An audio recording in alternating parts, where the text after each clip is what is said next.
Smart Bangladesh গড়তে চীনের সহযোগিতা জরুরি বলে মন্তব্য করেছেন প্রধানমন্ত্রী শেখ হাসিনা।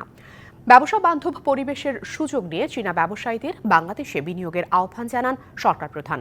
সফরের দ্বিতীয় দিনে বেইজিংয়ের শাংরি-লা সার্কেলে চীনের ওয়ার্ল্ড সামিট উইংয়ে বাংলাদেশ ও চীনের মধ্যে বাণিজ্য, ব্যবসা ও বিনিয়োগের সুযোগ সুবিধা বিষয়ক বিশ্ব সম্মেলনে অংশ নেন তিনি। চীনের সঙ্গে রপ্তানি বাণিজ্য আরও বাড়াতে চায় বাংলাদেশ। আশাবাদ ব্যক্ত করে প্রধানমন্ত্রী বলেন, বাংলাদেশে এখন বিনিয়োগের সুবর্ণ পরিবেশ রয়েছে।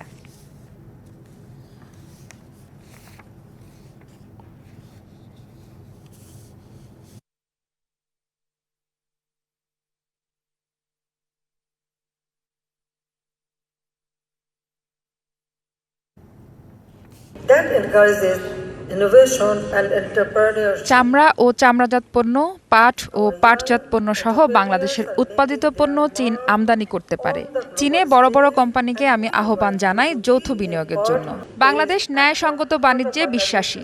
এখন বাংলাদেশে বিনিয়োগের খুব ভালো সময়। বাংলাদেশ ও চীন কাঁধে কাঁধ মিলিয়ে কাজ করলে বড় সফলতা অর্জন সম্ভব।